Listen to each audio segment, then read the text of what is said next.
Hey guys, and welcome back to my channel for another Dungeons & Dragons campaign story. If you're new, please subscribe, and you can check out my other videos with a playlist link in the description. A heads up, this is part 2 of a story. Make sure you check out part 1 so this doesn't seem like nonsense. The link is in the description. Xaeli the Ranger and Torin the Paladin charge towards a now bleeding and mostly dead Lord Alaron. Xaeli unleashes a hailstorm of arrows while Torin body slams the nearest assassin. Wow, Barakas had no idea that Clanky could move with so little grace. Also, Alderon doesn't look so good. That's helpful, Barakas. Now go do something distracting. If only Barakas had brought his accordion. Barakas the Rogue brandishes a severed head at the assassin attacking Torin and rolls a natural 20 on his intimidation, causing the assassin to flee in fear, only to die around later when Barakas snipes him. Nala sneakily summons a healing spirit to help Alaron stabilize and helps Xaeli tackle the remaining assailant. The magical barrier slowly dissipates and Alaron lays down in the pool of his blood, muttering inaudibly to himself. Is he going to be okay? Are you kidding? How many times has healing spirit saved your ass in battle? Okay, I get it. That's a lot of blood though. He's gonna need time to rest, assuming he's even able to help us. Barakas is convinced Alderon will pull through, then he can show Barakas where the Mimic Army is kept. What Mimic Army? Damn it, Torin, don't encourage him. I mean, if he has a mimic army, couldn't we just bite the hands off all the assassins or something? I don't think that's how that works, but it would be funny. Am I dead? Alderon, you're alive! I'll take that as a no. Greetings, Barakas. We thought you were dead. It's time to unleash the Mimic Army. I don't know what you're talking about, Barakas. Barakas winks. Of course you don't, Alderon. Are there any guards or people in the keep that we can trust? I don't know who we can trust. Oh, that makes perfect sense. The Lord of the Keep has no nearby allies. Who would have thought we'd be the only people who can help him? Before they get moving, the party takes stock of all the healing available. It's not much. Only Xaeli and Barakas have 2 hit dice remaining. Nala and Torin have none. The combined number of spell slots available is 6. Torin has 2, Nala has 3, and Xaeli has 1. If you're ready, let's go to Tammy's quarters. There's a high chance she's holed up in there. Let's backtrack for just a second and talk about Tammy, especially why she's trying to kill the party. Back in the first episode, where Barakas tried to eat the bartender, Barakas thought he was the enemy. Yes, but he wasn't. Tammy asked the party to find her son Timmy and return him safely to her. After a long, weird trip in a secret dungeon under the tavern, the players found Timmy's head stitched onto a flesh golem. They killed the golem, removed the head, and tossed it at Tammy's feet. This caused her to faint, and the party nonchalantly walked off to bigger and better things. Well, secretly, Tammy blamed them for Timmy's death and vowed revenge. Hence, the assassins started to show up. Wait, let me understand something. We're hurting from the previous fights. You barely survived the last one, yet we're heading straight towards Madame Murder herself? Straight towards her at the height of her power? Barakas would prefer a plan where Barakas lives. Let's see if we can surprise her then. This is a better plan, but clearly needs some work. She turns to Xaeli. With the Lord of the City, he's really not that smart. Well, it turns out being the most qualified candidate for a job doesn't guarantee you'll get it. Guys, shh! It's incredible that a group of 5 people manages to not get caught, yet the halls are eerily silent. The only noise comes from the light clanking of Torin's armor. Bahamut, I need to get some quieter armor. Aw, but then we couldn't call you Clanky. If you're going to be this loud, you can't expect us to have the element of surprise. Yeah, Torin and Barakas. They arrive at a door that has ominous shadows surrounding its lock. Alaron takes a look and nods to Barakas, who looks confused. It's just an illusion. Could you unlock the door, please, Barakas? Why does Barakas need to unlock it when you own the keep, Alderon? I allow people who stay long-term to change the locks on their rooms. Also, knock is our other option, but it's loud. How loud? The echo would resonate throughout the keep. Oh, things are worse than Barakas thought when the fate of the plan depends on him and some lockpicks. Barakas fiddles with the lock and stealthily creeps forward. He returns after a couple minutes, his face inscrutable. Barakas saw 4. One looks like Tammy, but Barakas is unsure about the others. One looks different altogether. So she has seen this coming. Can you describe anything else you saw?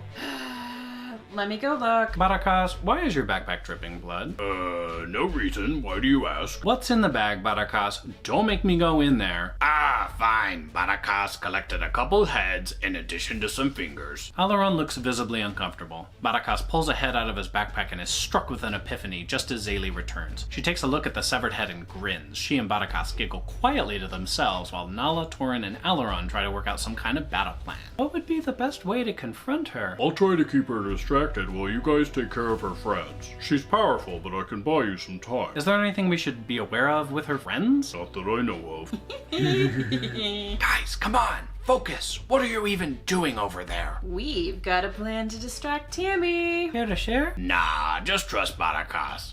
And Xaeli. Okay, can I help? Can you give Barakas extra stealth? Fast without trace, coming right up. This better be good, Barakas. Oh, come on, guys. When have we ever let you down? Well... Shut up, Torin. Just follow our lead. When Barakas takes off running, that's your cue to go in and fight. Alaron teleports away to take a position in a room just beyond Tammy's field of vision. Otherwise, thanks to Nala's handiwork, everyone manages to sneak into the staging room before Barakas creeps forward, severed head in hand. Xaeli casts minor illusion and the head suddenly looks very familiar. Barakas hurls the head, hits Tammy in the chest, and runs to hide behind everyone else. Time seems to stand still as Tammy steadies herself, examines the head, and looks visibly upset when she realizes it looks just like her dead son, Timmy's head. She suddenly gets this crazed look in her eyes and strikes the head with a spell. It explodes, showering the room with blood and gore before she turns towards the door, murderous intent glowing in her eyes. Wow. Barakas would like to know how to do that to body parts. Well, she's probably going to do it to us next. Oh, crap. Alaron emerges from his hiding place and clears his throat. Tammy whirls around and throws a fireball, which Alaron counterspells. Torin charges into the room, quickly followed by Nala, Xaeli, and Barakas.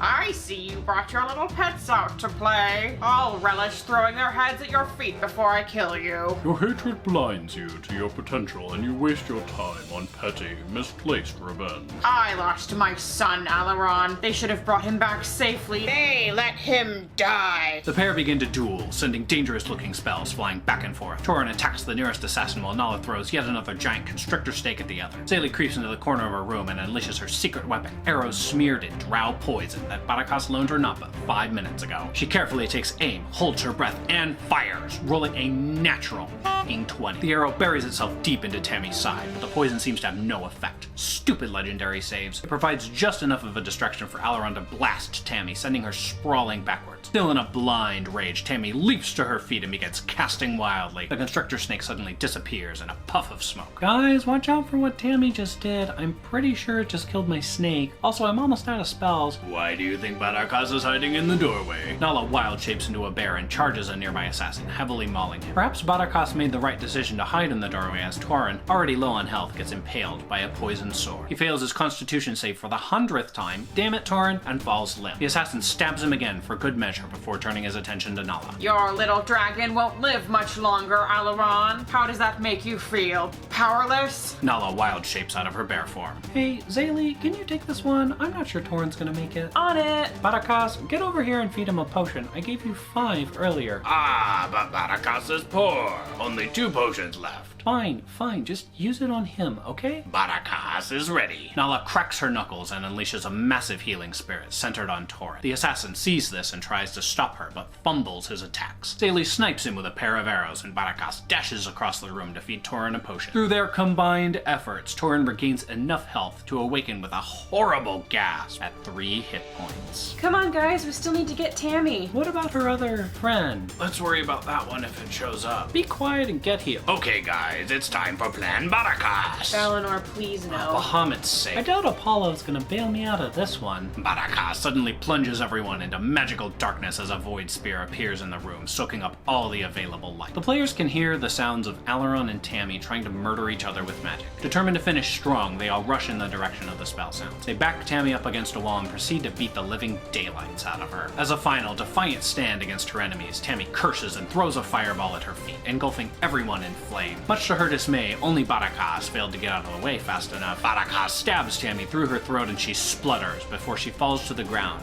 very dead. He releases the darkness spell while Xaeli decides she wants Tammy's clothes. They're mostly intact, fairly expensive, and it's not like Tammy needs them anymore. Aileron looks on disapprovingly, but seems grateful that the fighting has stopped. Well, that was a mess. That doesn't even begin to cover what that was, Aileron. Come on, guys, let's get out of here. Yeah, I'm going to bed. Barakas is ready to go home too. Could I get some help cleaning up at least? We cleaned up your evil sorceress mess. Get the guards to do the manual labor. Damn, girl. Not that I wasn't also thinking something along those lines. The players head home and finally get some rest. Though when he arrives in his room, Torin finds a mysterious note threaded through a ring that looks like a starry night sky. Tune in next week to check out that note, have run-ins with new kinds of enemies, and get to see a realm many dream of and few are able to visit. Thank you guys so much for watching. If you enjoyed this video, please give me a big thumbs up. If you are new, please subscribe and ring the little bell so you get notified when I post. I'll see you guys next time.